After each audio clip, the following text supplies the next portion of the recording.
राम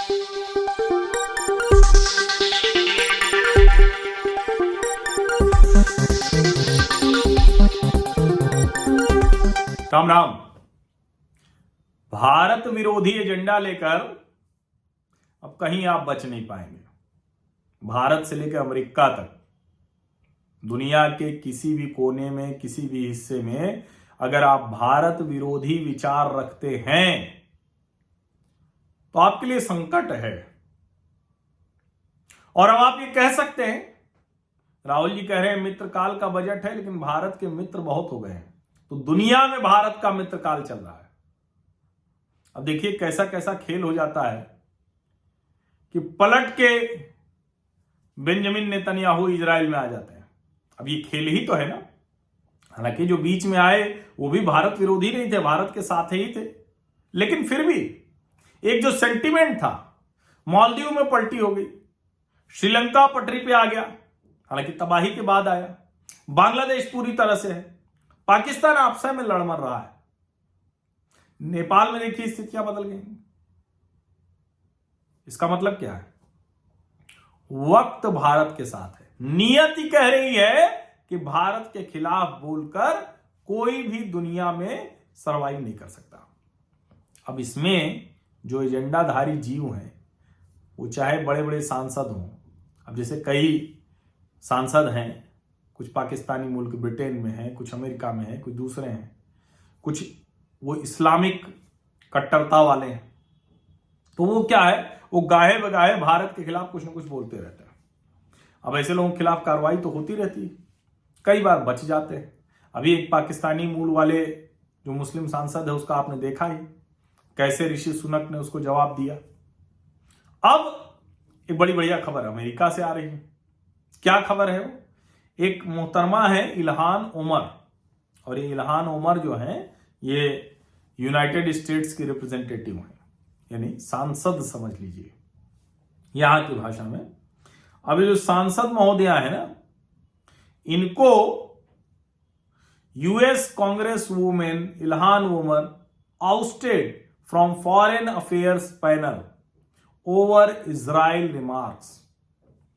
उनको हटाया तो गया है इजराइल के ऊपर टिप्पणी करने की वजह से।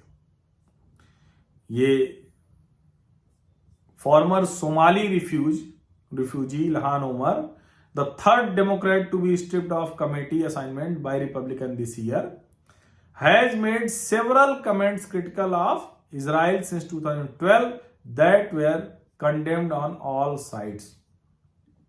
भले ही इजराइल पर टिप्पणी की वजह से मोहतरमा निपटी, लेकिन भैया उस तरह का विचार रखने वाले लोग बर्दाश्त नहीं किए जा रहे हैं, और ये अच्छा है। भारत के लिहाज से ये बहुत ही अच्छा है। अभी भी वो मानने को तैयार नहीं, 40 साल की हो गई है मोहतरमा, लेकिन अभी भी कह रही हैं कि I am a Muslim, I am N immigrant and interestingly I am from Africa. अब पता नहीं इन लोगों को समझ में नहीं आता है, अमेरिका ब्रिटेन में जाकर जो देश इनको हर तरह की सुख सुविधा दे रहे हैं, सम्मान दे रहे हैं, जीवन दे रहे हैं, जीवन स्तर दे रहे हैं, वहां जाकर भी यही सब तमाशा कर रहे हैं। भाई अगर आपको सचमुच इन अधिकारों के लिए लड़ना है तो आप ईरान में जाकर लड़ते, तुर्की में जाकर लड़ते, पाकिस्तान में जाकर लड़ते। जमीन आपको अमेरिका और ब्रिटेन की चाहिए, और कहेंगे कि वेस्ट जो है वो इस्लामोफोबिया का शिकार हो गया। कैसे चलेगा ये? इसीलिए इल्हान ओमर का ये जो फॉरेन अफेयर्स कमेटी है, इससे बाहर जाना बहुत बड़ी खबर है। और देखिए क्या कह रही हूं, is anyone surprised that I am being targeted? Is anyone surprised that I am somehow deemed unworthy or to speak about American foreign policy?